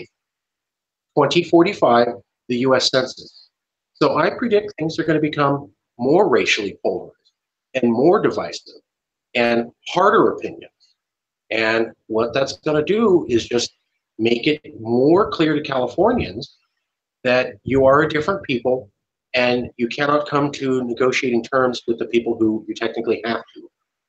Eventually, they're going to see it as the trend. The trend's going to get worse. So before Trump was elected in November, I thought Hillary was going to win. I wrote an essay called "No Matter Who Wins, America's Going to Get More Racist." I wrote that essay on Racial Inquiry, which is a website dedicated to W.E. Du Bois and the NAACP. I wrote that before I knew Trump was going to win. I said, Hillary's going to win and America's going to get more racist. What I was talking about was demographic trends, like I just described. All the demographic trends are going in one particular way. They're not going in the other. People are not recognizing that. They want to say Trump's an aberration or a foreign government rigged it. They don't want to say, I'm sorry, but you have a massive demographic shift in America, and this is the result of it. And the demographic shift's only going to get worse in the next 10 to 15 years. So we're not getting out of it. It's going to gradually get worse before it gets better about 15 years from now. That was in Racial Inquiry. America's going to get more racist no matter who wins. And I said that before I knew Trump won. Absolutely. And I feel like for a lot of Americans, me included, and basically anybody who isn't an alt-right extremist, I feel like that ideology is scary to see coming up. And I feel like with California, that's going to be a good thing because it will draw a lot of people there. It will make it an even more progressive economy and something that grows stronger in its definition and separation from the culture of the United States. Even in places like New York, like we talked about, the I guess the concern there is, do you feel like that will bring California to start doing things like saying, if we secede, we're going to create our own currencies. We're going to try to, at least ideologically, separate ourselves as much as we can from what the United States now founds itself on. So what I find interesting is the actions by the California government. When you talk to elected officials, all of them say, I don't support Calex. Okay? But when you look at the actions of the California government, it begins to tell a different story. You know, they hired the last attorney general of the federal government to just help them file lawsuits on the federal government, Eric Holder. They hired Eric Holder with special money just so they could file lawsuits on the federal government, just to stall the federal government. They've never done that. And in 2014, California legalized Bitcoin. So it said you could actually start using Bitcoin. And that's all you saw in the news. At Yes California, like, we actually looked up the law. I'd encourage everybody to look up the 2014 law in California that allowed Bitcoin. What it did was it changed the California Constitution. It didn't say Bitcoin's legal. They removed the part of the California Constitution that said you have to use the US dollar to pay all debts. So now you are not legally compelled in California to use the US dollar to pay personal or government debts in California. You have to use it to pay the federal government, but you don't have to use it to pay the California government or any other Californian if they're willing to take an alternative currency. That's what that law actually changed. The media mentioned nothing about that at all. Somehow they totally missed what this means. This means California already can create alternative currencies. And the legislature knew what they were doing in 2014, but they didn't point out that they did that. Now, why would you pass a law that allows you to make your alternative currency, but not tell anybody and try to act like you just did something much more insignificant? Well, what would compel a group of people to do that unless they were preparing for the future, but didn't want to let anybody know they were? And also potentially concerned about the backlash of saying, hey, we're not forcing that anymore. Right. An interesting point with that. So, because I didn't know about the law, is it specifically Bitcoin that California allows, and is it with all businesses and including the state government, or is it? Oh, go ahead. Sorry. No, you're fine. Is it specifically Bitcoin, or is it all cryptocurrencies? It's all alternative currency. So if you get a group of people in an area to accept whatever you want as currency, you can use that as currency in that area. So technically you could use Safeway grocery store coupons. And if you get everybody in Colusa County to agree that equals $1, then it equals $1. That's the way the law works right now. It's principally only been applied to Bitcoin, but the legal framework, they could have wrote the law and say Bitcoin's legal. That's not what they did. They removed the part saying you have to use the US dollar. That's huge. Also in 2014, the California government created a California Navy called the California Naval Militia. It's an independent Navy from the federal government. So why would you create the ability to have a separate currency and have a separate Navy in the same year and not bring any attention to it? This is what I mean about being prepared but not acting like you are. So in dealing with that, I guess those steps forward, is there anything that Californians independently by themselves can do to support your movement and to sort of show their support for that continuation of that policy? Because like you said, there's not only is there a strong support for this in the policy of California, but there's also more of a divide between the conservatives in California and the liberals potentially in California. When we started talking about CalExodus movement, we were talking about, well, how do you secede? You know, how do you do that, right? And we figured out legal ways. Texas, we use the initiative process to get a vote. Then we have that compels California politicians to go to Congress, and we cite Texas versus White to be able to petition. And then we wait for Americans to hate us so much that 51% of us then vote to let us go. backed up by the Rasmussen study, as I said, with 42% of Republicans already saying, given that they control the federal government, they'd be okay with California Cal exiting. At the same time, I'm sorry, could you repeat the question again? Sorry. No, you're fine. That again was sort of a long one.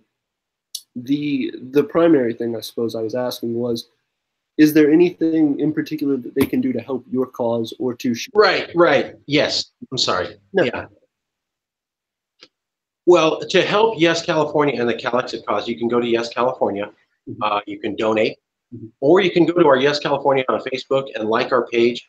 And the biggest thing you can do is just have the conversation. You know, we have a lot of people in California. I've met many people since we've been doing this, and it would go like this. Hey, have you heard about Cal Exit? No, I think that's kind of stupid. Well, did you know this? No, I didn't know that. Did you know this? No, I didn't know that. Did you know this? No, I didn't know that. Hey, you're making a lot of sense. I can support this. Can I post your comment on Facebook? No. Can I post your comment on Twitter? No. In fact, don't take my photo and never mention that I talked to you. I don't want my family to know I like this idea. And seen that with professors, seen that with high school students. It's that. And I'm sure a lot of that has to do with, like we were talking about a little bit earlier in the initial part of our interview, where that term secession is a scary idea because of the initial connotation of it. But I definitely think that hopefully as people start to hear your opinions more and, like you said, start to come around, hopefully there can be a shift in the way that word is used, and more specifically in not looking at your views or views similar as extremist in any way, because it seems to be trying to work common sense with policy. I come from a military family, right? I got a family member in every single branch: Coast Guard, Marines, Air Force, Navy. My grandfather was in World War II. I couldn't be disrespectful and do this. You know, I constantly have to report to my family, and a lot of them don't like it, but they aren't upset because I'm committed to a peaceful dialogue pursuing the law. And whenever they don't like what I'm doing, I go, well, aren't you sworn to uphold the Constitution? Yeah. Well, I'm following the Constitution, so that means you have to be okay. Didn't you fight for my right to free speech? Well, I'm exercising it. And in no way am I disrespecting the military. We did a show with veterans. And at the end, most of the veterans say, yeah, I agree, you got a point. Because we were respectful. We weren't disrespectful. We weren't saying, let's get violent or let's be illegal. We were saying peaceful and legal. Well, you got to back that up. So if we can get people to recognize that's all we're saying, I think more people will come out. I think that they are literally scared of how their boss, lover, boyfriend, girlfriend, husband, employer is going to think of them. I mean, I had a professor at a university agree that the way that we were going about doing Cal Exit was the right way to do it. He was a professor of international relations. We talked for a month. We had 5 pages of dialogue. And then at the end, he goes, never mention to anybody I ever talked to you. You're a professor of international relations. Isn't this the area you're supposed to speak on? Don't ever bring it up. I'll be punished. I thought professors were allowed to express their ideas in a free environment. Apparently not. He's not the only one. I don't know what it takes, but there is this fear that people have of being able to say, I think California would be great as a nation. And they're just terrified, not of being physically hurt, but of it destroying their social relations. Absolutely. You know, whatever job, whatever person, whatever, it's gone. And we've got to get past that. I don't see why it's reasonable to be scared if we're saying, let's have a discussion about a legally correct way to do something. I don't get it. Going through university myself, I'm actually going for physics, but awesome. Great subject. Great subject. But seeing some similarities in that, I've never dealt with international relations or social sciences, but I do know that in research of any kind, there's definitely a stigma for touching certain topics, and that can include loss of grant money, that can include a loss of position at a university. There are definitely things that I'm sure people love to research, that wouldn't, because it's not what pays the bills, or even could stop them from. But the benefit of that, I think, is that what you're doing specifically is consistent. And I feel like that's the thing that will start to change minds, is that the more you can get in front of those people and the more you can stay consistent with essentially holding their hand and saying, this is not going away, this is something you can talk about, because eventually everyone's going to be talking about it. It's going to be something that becomes more plausible, if that makes sense. Thank you. Thank you. Absolutely. And thanks for sharing that. A lot of people don't know that. Most people believe that universities are just free-thinking places and anything goes. And I have been trying to tell them, no, that's not the case. Mm-hmm. I could never have published my book at a university. Mm-hmm. I don't know any university that's going to go, yeah, print a book on secession as part of your graduate thesis, and we'll back you on that. Right. I don't think so. But I can't tell you the number of people who I'm talking to go, no, that's not right.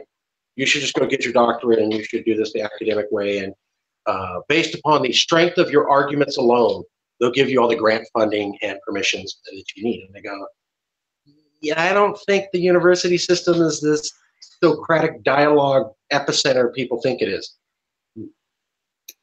It's definitely not that black and white. I think there's a lot of difficulty in that, and there's a lot of, even just based on opinion, based on what a group of people come together and say is allowed at this university, isn't. Even especially going into like peer reviewing and publishing papers and things like that, there will be some things that will just be turned down based on the merit of what it is, regardless of whether the evidence is produced. It shouldn't be that way, man. It should not be that way. You don't have to agree with me. I'm just letting you, that's not the way university is supposed to be. They're supposed to be places of free thought and contesting the ideas based upon that. And what's happened is these funding streams of grants have killed that over the last 20 years. And it's really sad. It used to be a place where professors had all the funding they needed, and they could kind of cover whatever they needed as long as they were somewhat provocative and they were insulated. And that's just been destroyed through governments increasingly funding the budgets of universities through specific grants. Mm-hmm. And I agree with that. I don't think it's everywhere, but I do think that that is sort of a prevalent thing, no matter what the topic is, of sort of picking a side on that instead of just looking for facts, plain and simple. But going a little bit away from academia. Sorry, yeah.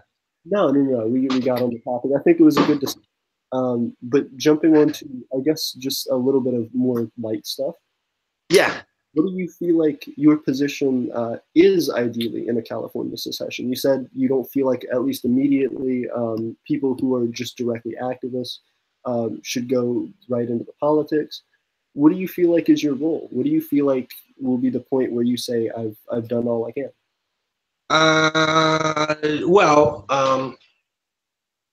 So we'll take it two different ways, right? So California hasn't seceded yet. Mm-hmm. I view my goal as continuing to get the information out there. And when critics go, why don't you quit? I said, I'm willing to quit. As soon as I know everybody in California understands it correctly. I've had more debates than anybody on this. Mm-hmm. People always get it wrong. Mm-hmm. Every single critic on every single TV show, I read more of the newspaper articles, go on more TV shows, more radio shows, talk to more people on the Facebook, the Twitter, and in person than anyone. A majority of people who don't like CalExit get something wrong. They think California is going to lose money. They think it's illegal. They think America will never support it. They are not aware of the Rasmussen poll. They are not aware of Texas versus White. They are not aware that we have more money. They think we'll never get international recognition. They are not aware of the political article. So this is the thing. When I start having debates with people, or the CalExit movement has debates with people, and they go, I hate CalExit. And yes, I understand it's legal. And yes, I understand you grow money. And yes, I understand you can't fund yourself. And you have plenty of cash to do it. And yeah, you could get international recognition. And yes, everything will work out. And I still hate the idea. Well, then I'll quit. But that's not what we're finding. Mm-hmm. We're seeing people go, I hate this because it's illegal. Not true. I hate this because California would lose money. Not true. I hate this because Americans would never let it go. Not true. So misinformation is the enemy. When there's no more misinformation, and I actually start losing debates not on gimmicks and tricks, but on real facts, then I'll quit. So that many times, and I'll tell the entire movement to quit. I'll tell everyone in Calexit, quit the movement, never entertain this idea. Californians understand it and they don't want it. Right now, what we're seeing is Californians saying, I don't want it, and they don't understand it. Mm-hmm. So I'm not quitting to tricks. Wasn't raised that way, not going to do it. 41 years old, never did it in my life, never bowed down to tricks. You want to beat me in debate? Fine. But you're going to have to get out there and debate me and debate Calexit and win. We're not going to let you win with tricks. Now, let's say the other one, California secedes. What role do I have? Well, I think a lot of the activists would go into communication. So you're becoming a nation. There's going to be a lot of people with a lot of, how are we going to do this and how's that, and make me feel more, safe about this. Mm-hmm. Politicians will need to do the final government negotiations. Activists could do that if they spend some time in politics through the normal channels. But I think there's going to be a lot of need for activists who, when California is seceding as it's doing it, to work in communications and making sure the messaging is getting done correctly and facts are being distributed and the public knows what their elected leaders are doing. And I think that's going to be a big job all by itself on its own. Do you feel like there will be, or there has been, any prominent California leaders, any congressmen, any politicians who have come to support CalExit, or at least have discussed the idea? There's been many California politicians who've discussed the idea. Mm-hmm. We have it on our Facebook page. We met Kevin De Leon. He took a photo with us. We met him twice. He walked out there to our tent and took a photo with us. He didn't say he supports it, but he said, "Go ahead and take a selfie with me," and I'm standing right next to your tent. Mm-hmm. Is that an endorsement? No, not technically. Is it he hates the idea? No, it's not that either. So we're fighting a lot of politicians, or like Kamala Harris.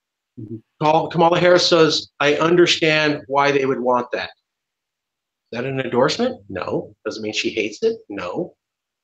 They're positioning themselves so that when it takes off, they can go, "Yeah, I was always for it the whole time." And if it doesn't take off, they can go, "I never said I endorsed it." We have about 15 politicians like that now. Nobody's coming out and saying they endorsed it. They're saying things like, "I get it. I understand. People are really mad, and it's reasonable that they could be." They're all positioning right now. And I think they're fairly smart people to play the political game like that. I think I understand that even if they're not directly supporting you, I'm sure they know that at the very least they're helping you to spread your message indirectly. Mm-hmm. They're saying, mm-hmm. "Hey, we're putting our brand next to this," even if it's just to start the conversation. Yeah, because they didn't slam it and they could have. Right, absolutely. They could have slammed the mayor of LA slammed it hard. But he's kind of like the only one. Okay. Not that many people slammed it as hard. Garcetti. He slammed it really hard. Nobody else really did. And then he ran for president of America, which kind of showed why he would do that. Yeah, okay. Absolutely. He wanted to make sure he had full support. Talking a little bit about slamming and a little bit about sort of biases. In a lot of your interviews, I've been doing a little bit of research on you and about the movement. Do you feel like there's been anybody so far who's given you a very unbiased interview? I know I watched, of course, The Daily Show's comedy, and they're going to edit things and they're going to mess with things, but I feel like you didn't get a whole lot of talk time in there, and I would have liked to have seen the rest of the interview if there was a lot more. It was 5 hours. Oh, wow. All right. Yeah, and it was cut down to like 30, 45 seconds, something like that. It wasn't very long. And then as well, I've seen a lot of the Republican side debating you, and it just seems like sort of upset, just sort of trying to get them without really listening. So I don't know really how to take that. I know from some of the YouTube interviews that I've seen, it definitely seems like there's less editing, there's less messing around there, but I just wonder what your take is. this is what I've seen being exposed to the way messaging works now. I mean, at this, I hate him, but he's a master at this. Mainstream news is about sound bites. It's about blah, blah, blah. Done. Moving on. Next topic. Doesn't matter who you are. That's all they're going to do. If they like you, that's all they're going to do. They may repeatedly show the segment on you, but you're not going to get more than blah, blah, blah. Small YouTube interviews like this is the only place you get actual discussion. That's why I've made a concerted effort that while we're going on The Daily Show, and while we're going on Fox News, and while we're going on Comedy Central, we're also reaching out to anybody who's genuinely interested in having a real discussion and approaching them. So we tried to approach people, but then they go, what's your gimmick? So what we figured out is if somebody's already talking about CalExit, they have a genuine interest and they aren't bought and paid. And so we know we can have a real discussion with them. So that's why we reached out to you, because you already showed an interest. So we knew, all right, here's somebody who's already interested in this. Already has his own reputation, already has his own credibility. Nobody can say that, because what they're going to do is say, I paid you to do this interview. And secretly, you're my relative and George Soros. This is where people are today. So this is where they are. It's like, oh, no, it's fake. So I like doing a bunch of real people interviews from people who are already talking about it, because then we can't be blamed for biasing the subject. And then those people like yourself have really good questions. But when we give good answers, it's like CalExit knows what they're talking about because the interview wasn't set up. You know, Comedy Central was great, but everybody who's conservative is going to think that Comedy Central set that interview up to make it go a certain way. They're not going to think that I did really well and CalExit had good answers. They're going to think it's all a gimmick and setup. That's the way. Nobody trusts anybody. So real interviews only happen on small channels, period. Absolutely. And it means a lot. Absolutely. This is the only place where the discussion happens, brother. This is it. The small channels, this is the only, you get too big. There's a guy, Secular Talk, I watch. He has a YouTube channel thing. He's getting too big. You know, he started off small, but he's getting too big. So he's having, you notice that as he gets bigger, there's more commercials, there's more advertising, and there's less time for in-depth reviews. The Young Turks, same thing. They get too big for their britches. And then they start acting like mainstream media. And then that real, honest, let's take the time, I don't care if it offends somebody, I'm going to ask the questions that people are actually asking, goes away. Yeah. So success breeds failure. And not to jump on this too long, but as far as the YouTube stuff, I definitely feel like there's this sort of adapt or survive mentality for those larger YouTube channels. If you're self-funding this, if you're doing it all by yourself, there's definitely an incentive to say, hey, I'm going to run those ads. I'm going to do these, essentially whatever it takes to make sure that I stay in this position where this is a full-time job for me. Whereas these people who are just doing it for self-interest and for trying to just have a little discussion is, I guess, different. Everybody wants to move up, but it's not as fast-paced yet. It's not, and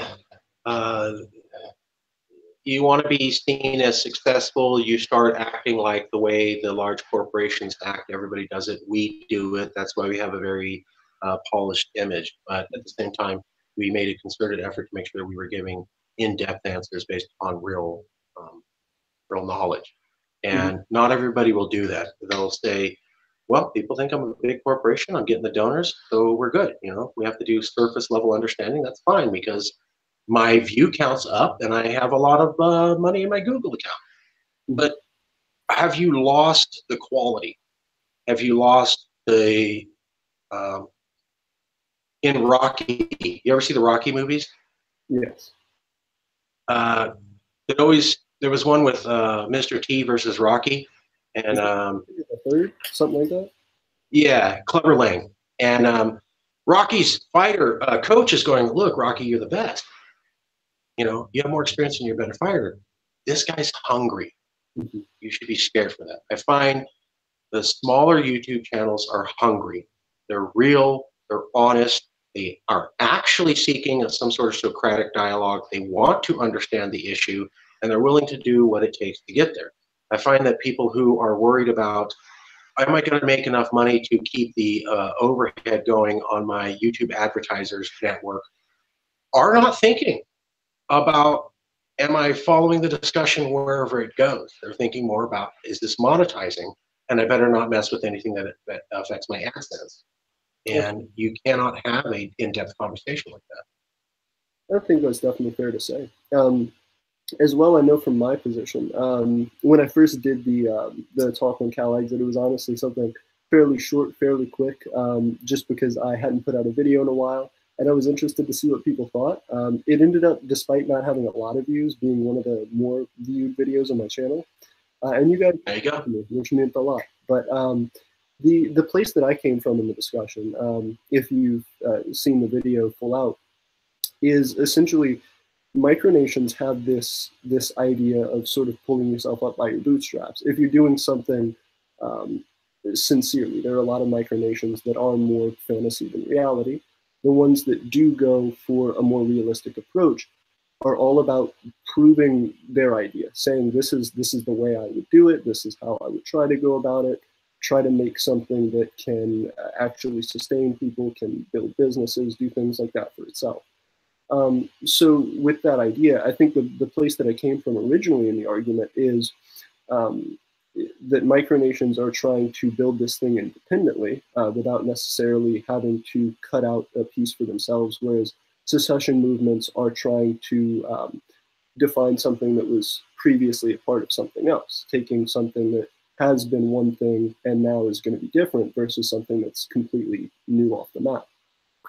So that being said, I think I'm definitely willing and able to hear out the opinions of other people, and I'm definitely excited to hear somebody like yourself who can give a valid pitch for that, because I think there's just sort of that disconnect between what those differences are, and pitching that in a valid way is more than acceptable, because that's sort of what micronationalists try and do. We obviously don't get the attention that secessionist movements do, but in that same light, we're trying to do a similar thing, having an uphill battle and saying this is the reason we're trying to do.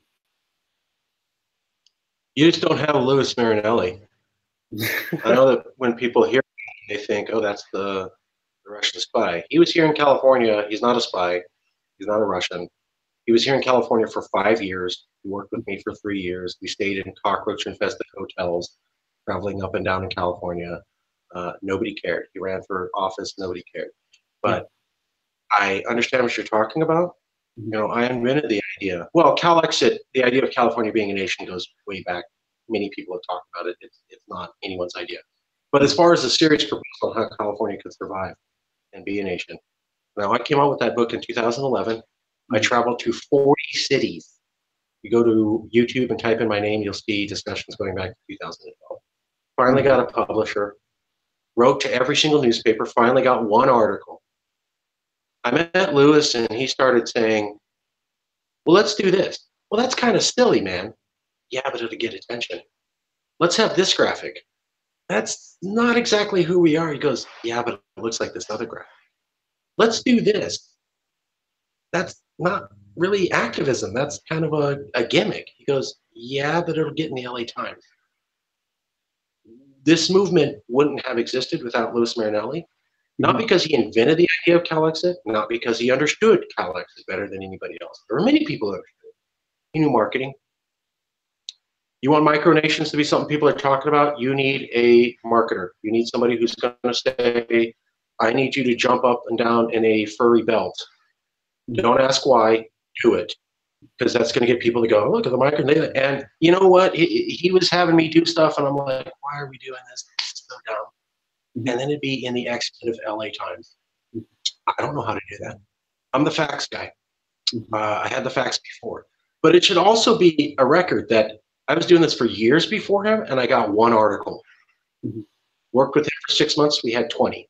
You need a marketing person. That's what's going to get you there. And you need to listen to them.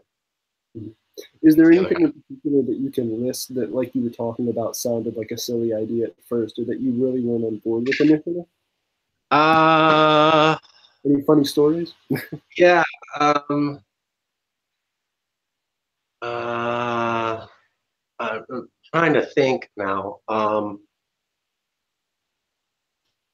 It's a little bit hard for me to recollect on the spot. There was many things that we did. I'm having a little bit of trouble. Uh, we held a sign out in Sacramento on the side of a road that said, you know, California needs to secede. We're tired of living in America's house or something like that. And I thought, just two guys on the side of a road, that's going to work.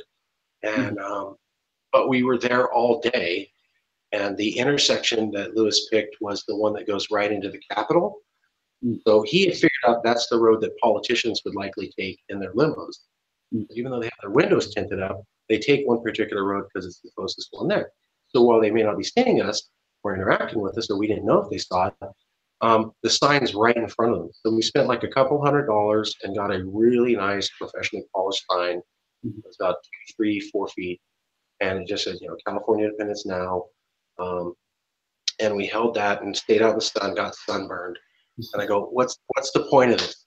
You know, and I was doing a little dance to kind of get people to pay attention.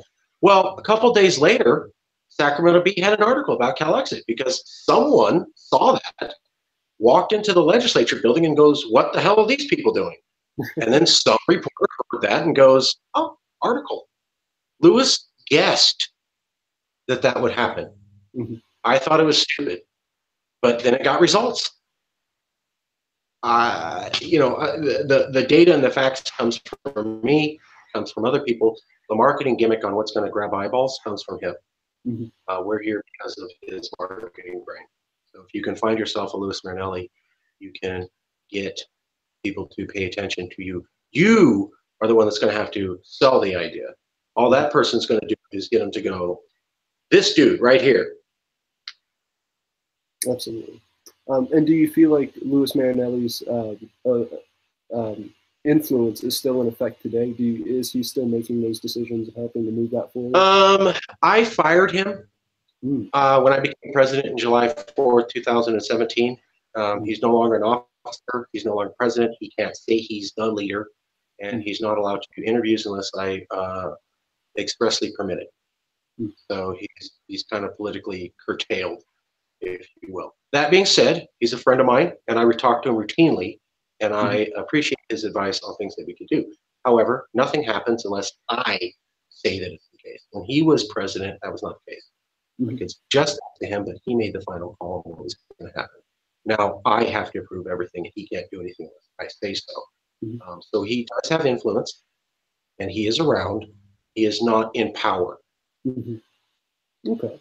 That's fair to say. So do you feel like the movement's sort of taken a different direction now? Do you feel like there's anything that has been expressing new since that change?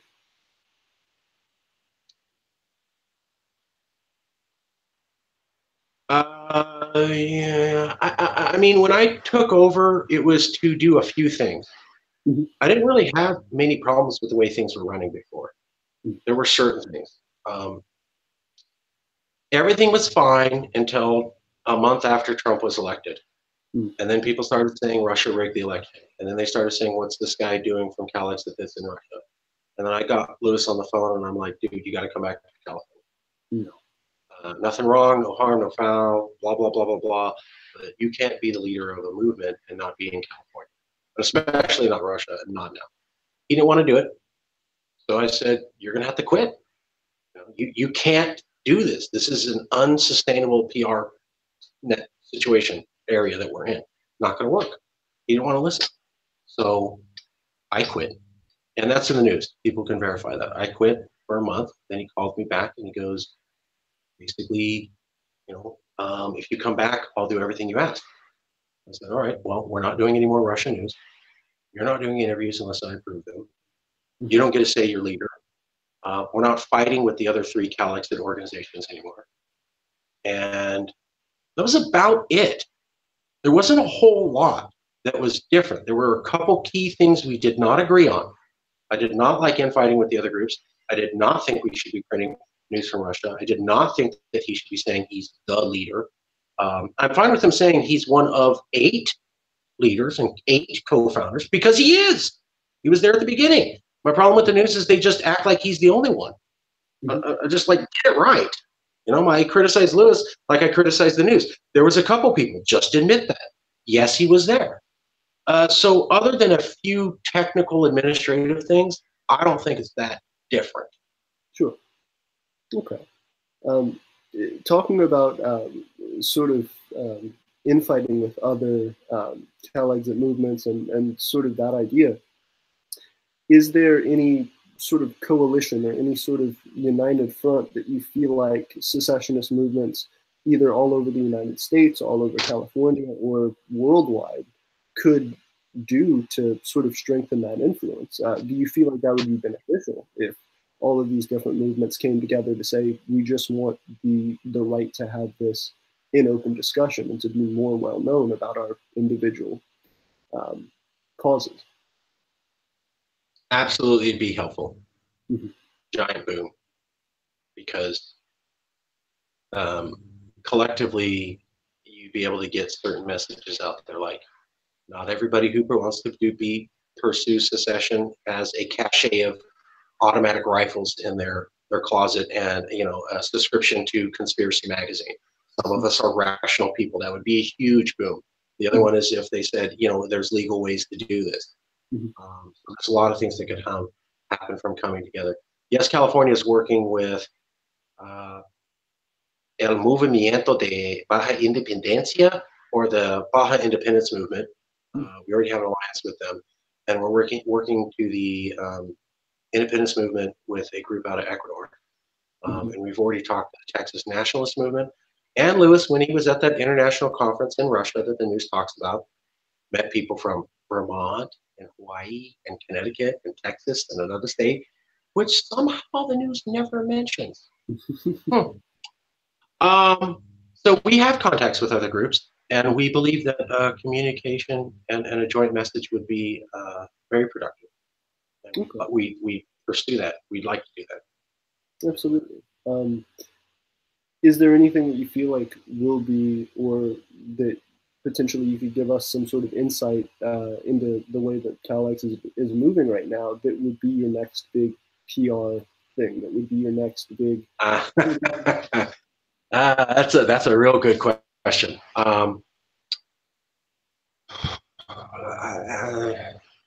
I could tell you projects we're working on. Absolutely. So we are pursuing partnerships for at least what we call emotional recognition. Mm-hmm. Some people, because of the laws where they're from, can't technically support secession. Mm-hmm. They can talk about it as an idea. And so we say, we emotionally support your right to have that conversation. We're reaching out for more international groups to try to do that. I'm trying to work with Ecuador, and we're still working with Cal.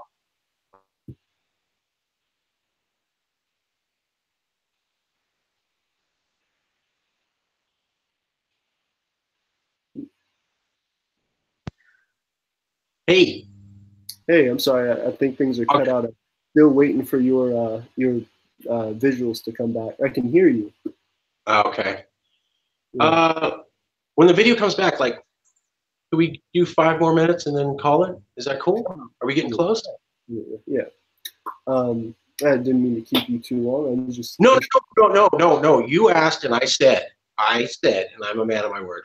I'm just saying, my buttocks is hurting, and I'm willing to come back on, but part of me is not going to handle much more of it. All right. No, it's understandable, and I'm sure after a while it'll sort of die down and get disinterested. But we would absolutely love to have you on again. I'm still waiting on the picture right now. Yeah. I don't know what's going on with it, but if you wouldn't mind answering another couple questions for me. One. Yeah. Let's at least do those. Yeah.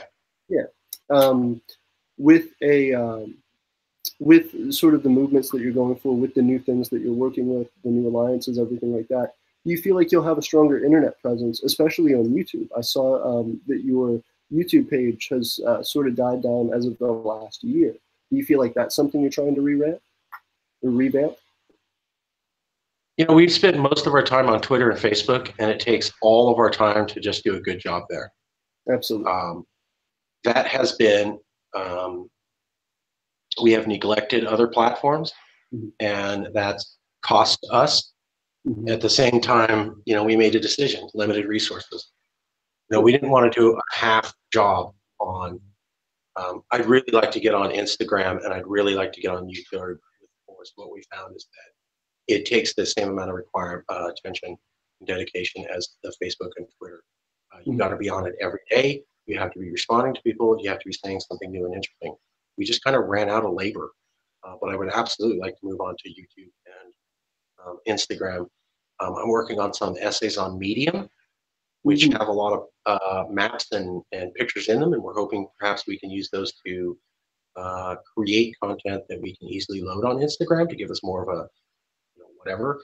And on YouTube, that's why I'm partly doing all these videos, because I'm hoping that if I can get so many videos on CalExit from so many different people, the name just shows up on YouTube, whether or not it's on an official channel. Anyways, you know, you can't type in CalExit without just dozens of videos coming up from so many different people. Well, and I can tell you right now that's the case. I mean, there's many, just you can scroll for several minutes on how many videos are about Yes California and the idea of CalExit in general, because even outside of the interviews that you've done, I mean, there are plenty of channels who just cover the topic and the idea. So I think that's effective in you spreading the message. That's awesome. Yeah, absolutely. The other thing I wanted to ask you, dealing with Facebook and Twitter, those are platforms that are a lot more based on sort of news, quick responses, things like that.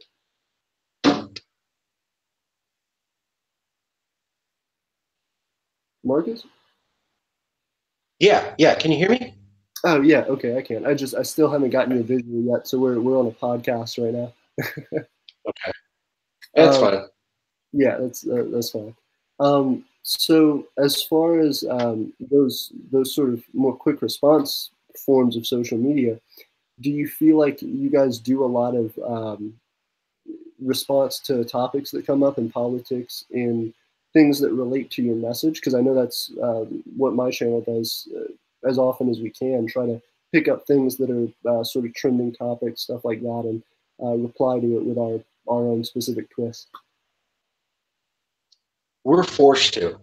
Mm-hmm. You know, we try to stay away from topics that are what everyone's talking about, and we try to stay away from any political party, because we just want people to say, you know, if you're, this is about, would it be better if California be a nation? Period.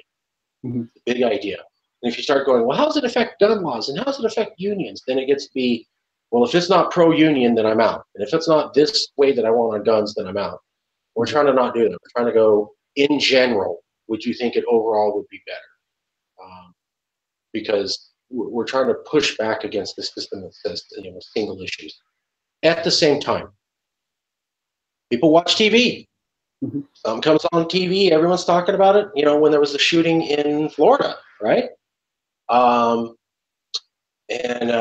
With what, Emma Gonzalez was the spokesperson, the young Latina with the bald head. Mm-hmm. Big fan of hers. Rock on, Amita. But you know, mucho gusto. But we couldn't not talk about that for weeks. You know, that's it. How does CalExit affect this? How is California different than America? How are you gonna either make this happen or not make it happen, etc. So people see things, you have to respond to comments, Mm-hmm. or you don't have a continuation of the conversation. So we are pulled to do that, even if we don't want to. Absolutely. Well, I was just going to say, as a continuation on this conversation and for future ones, I feel like that would be a decent platform to do it if you'd be interested in something like that. Just not talking about specific pro or cons or what your political opinion is on it, but in general, how a certain topic or how a certain up and coming event affects what it means for CalExit and what it means for California as a whole. Yeah, I'd love to come back and do that. We'll have to go by the topics. I try to make sure that we don't we work hard to make sure we don't say anything that we haven't researched. Absolutely.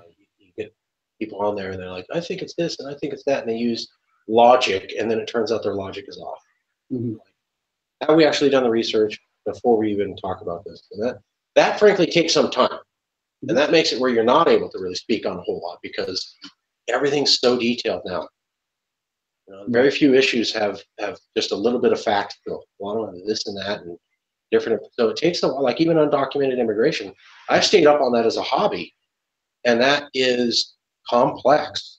Mm-hmm. So yes, I'd love to come back and talk about other stuff. You know, those are it's tough. It's tough. I don't want to appear like a lot of the people that I see on television who just say what everybody else is saying and act like they did some original analysis. Mm-hmm. And because I think all they're doing is passing on garbage. No, you didn't actually look into it. Mm-hmm. Especially when it's so politically one-sided, when they're trying to push a specific narrative on an event. I do think that there is a little bit of wiggle room there if you're trying to do something like it seems like you guys are doing, and like I know I try and do as much as I can with my channel. I definitely do throw some bias in there for my own personal opinion, but for the most part, trying to just say for micronations, for in your case, independence movements, these are the things that are affected by this. This is what people look at in the wake of a certain event, in comparison to, say, how a micronation would handle that, how an independent California would handle that, how Californians feel about that particular issue. And like you said, I know there's a lot of detail and research that comes into that, so we'll definitely have to play it by ear. But if that's something you'd love to do, I'd love to have you on the show. Yeah, of course. I'd love to do that. I love the concept of government relations. Mm-hmm. You know, government to how governments relate to each other. Absolutely. Originally, the book that started the Cal Exit movement in 2011 was about subnational sovereignty, which is Scottish devolution is another term for it. It's the form of government that Scotland has with England, where it's not secession, but secession light. You know, technically you didn't secede, but basically Scotland acts like a teenager who got their own home. You know, that's at the beginning we were too scared to say Cal Exit. We were too scared to say secession. Mm-hmm. Lewis was actually, to his credit, the one that really pushed us that direction. Mm-hmm. I was saying, you know, maybe there's some sort of Scottish-style agreement with America. Eventually, we all came to see secession's the answer. But I'm just saying that there's an interest. I've always had an interest in government. Micronations is another way that a government can have power and yet stay part of America, I guess. Absolutely. Absolutely. I completely agree with that. And I know besides current events, a lot of the things that we talk about here on this channel are things that are just based around if someone were to start a micronation, how they would go about doing that, such as realistic economics in small scale, talking about small businesses that we just are trying to finish up a little series on doing things about like trade relations, doing things with alliances and how you find people that work well with your cause. So I definitely think things like that would work well for talking points with us, in addition to just see how a secessionist movement differs and is similar to a micronational movement in seeking those things out and in their sort of forward plans. Oh, so that I understand, what if you could give me the basic intro to the micronation of Aeternia. You know, where's it going to be? What does it do? What are some of the policy freedoms you believe it could grab a hold? Absolutely. Well, you flatter me a lot by asking me, because I could talk about this all day. I have a YouTube channel dedicated to it. Fair enough. A brief intro. A brief intro. Yes, I promise I will get you off of here real quick. But if you care to view more, you can check out the videos if you like. I haven't. I'm sorry, what's up? I haven't. I've been watching your other videos. Oh wow, thank you so much. Okay. I checked you out. Okay. As far as a brief introduction, we've gone through several small evolutions just trying to grow and to get out there. The main thing is the idea of Aeternia in a micronational sense is sort of trying to be separate from a lot of micronations. Micronations have this basis of the definition being a micronation is a group of people um, who come together to call themselves an independent nation. And what makes them a micronation is not being recognized by other nations, not being taken seriously, in effect. That ranges very large from people who just create things more for artistic reasons or for fantasy reasons to people who are trying to create small collectives and things like that, to people who are diehard secessionists who say, I'm going to fight the federal government with my guns. This particular movement tries to go a different direction, tries to say, yes, we're serious about this. Yes, we would like to grow and to become culturally significant and independent, but we want to go about it the right way. And the way that we see going about it is because we don't want to take land from anybody. That seems to be everybody's big issue. Micronationalists normally say, well, the way to get around that is to find unclaimed territory, but there really is no unclaimed territory. There's a little bit in the Middle East, but it's not unclaimed. It's contested, which is completely different. And there is territory such as Antarctica that is owned by lots of different nations, and that say, again, it's not really contested, but it's a united front that says anybody who tried to plant a flag here, that wouldn't work. What we try to do is to take the approach of, if you decide to become a citizen of the Empire of Aeternia, wherever you walk, wherever you stand, the area around your body that you occupy is a part of our nation. If you want to be a part of our nation, you, where you go, who you are, how you act, is what carries our nation. So we don't want to take anything from anybody. We don't want to plant a flag and say, hey, this is ours and you stay out. It's more of getting people with like ideas together. As far as our governmental type, as of right now, it's in emperorship. It's eventually what I'd like to call a democratic monarchy, essentially having a figurehead like a president, but having essentially a council of people that work to have a representative democracy.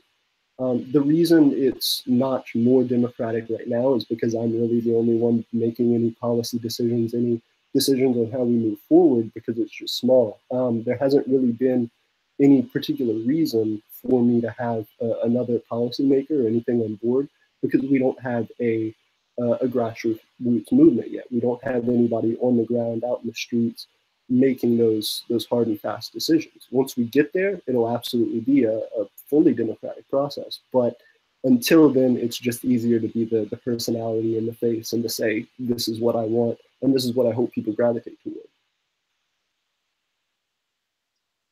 All right. So like a Native American tribe? I would say very simply. I would say the difference would be, I mean, Native Americans, of course, had their own lands. They had sort of divided sections that said, this is part of this tribe, this is part of this tribe. They did cross into other tribes' territories, sometimes peacefully, sometimes at war. But I think for us, it is more trying to connect via the internet in more of a 21st century fashion than trying to define borders, as is normally the custom for a nation. Saying essentially, you can be a part of whatever nation you are that is grounded in borders, but if you choose that you want to pursue something different, to pursue something that you can invest in over your life, and truly try and grow, this is a way that you can say, well, we don't necessarily need a border because of the way that people can interact online now, because of the way that people can start to globalize. We can carve out our own little section of humanity without necessarily trying to cut ourselves off, if that makes sense. Yeah, it sounds like a diaspora. I wouldn't want Um, to say yes or no because I don't know the definition of that word. So I don't want to. If you could so explain. that yeah, so like you have like a native tribe, right? So Mhm. you have the Jewish diaspora, you have the Romanian diaspora, you have it's people who maybe they had a country, maybe they don't, maybe they had one in the past, but they all know that they're a people, Yeah. and they kind of have some culture and some history and some ways of being. And wherever they go, they take that with them, and they refer to each other, and they know that collectively they represent a nation Hmm. of humans that are around. Filipinos have a giant diaspora. Yeah, there's the Philippines, and then there's a gigantic amount of people who live outside of the Philippines. El Salvador, same thing. Guatemala, Israel. There's a couple countries where they have more people outside of the country than in, Hmm. but the identity stays with them. Absolutely. The just the way they talk. Hmm. Um, yeah, No, and I think but that's I think that hits it on the head. That's what we're trying to do is to create a culture that's unique to us, very similar to an indigenous people or to a people who, like you said, are very similar to a diaspora. I think what potentially goes beyond it for us is, along with alliances with other micronations, people that are seeking these same things, and especially why it means a lot to reach out to people like you, is to be able to not only get our faces out there, but to also start to look at things that bring people who are spread out across distances to be able to do more, to start looking at making small businesses and working within legal limits to strengthen the cause that we have. But like I said, I promised you I wouldn't keep you too long. So it means a lot to have you on the show. I definitely appreciate the feedback and you caring to understand about our nation. And as well, it means a lot to have a deeper understanding of what you're trying to do and how Cal Exit is pushing forward in that. I hope to have you back on the show very soon, and I'm sure we can find something to talk about again. yeah. I would love to come back. I'm working on an essay. I'll send it to you, and maybe we could talk. Yeah. Um, and please send me the link. So whenever it's posted up, you have my email. Please email me. Um, and put up the link, and we'll post it on the Facebook page to 44,000 viewers. Oh, wow, that means a lot. I will absolutely do that. In fact, once we hit stop broadcast, it should go live, so I can just copy and paste the link and send it right over. Yeah, send me whatever you want. Send me the link, and I'll post it. Because this is the way we educate our people too, is by going, here's somebody that doesn't owe us anything, and here's the questions they asked, and here's the answers we gave, and you can look at their reactions and go, oh yeah, it is a reasonable idea. So showing other people's reaction to our material helps us keep our members and grow members. Wonderful. Well, I'm glad to hear it, and I'm glad to hear that there's such an open line of communication. Um, it means a lot, and I will definitely send that. Thank you so much, Marcus. All right. I'll talk to you soon, brother. Talk to you soon. Bye-bye. All right.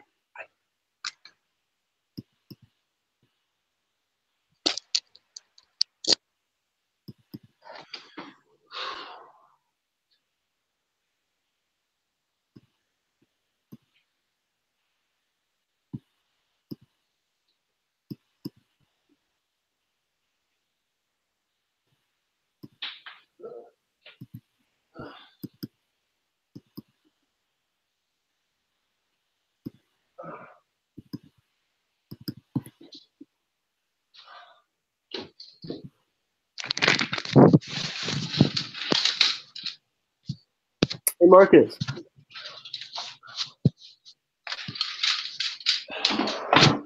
Hey, Marcus.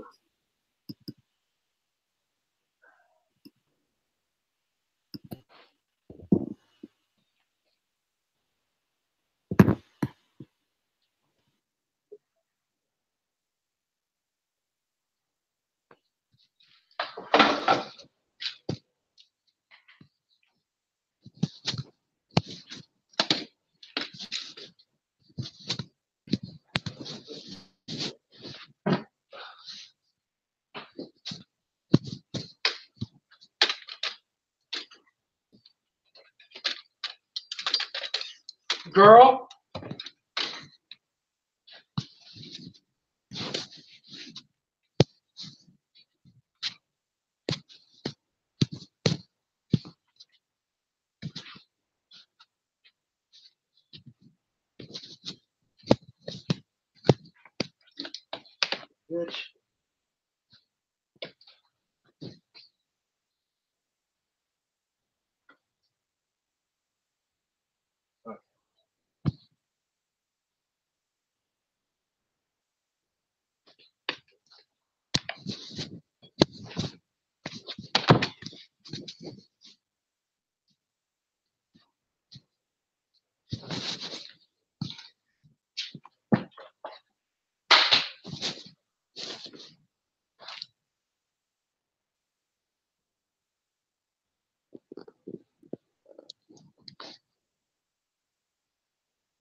not going to tell them. That's just me. They're not going to get it.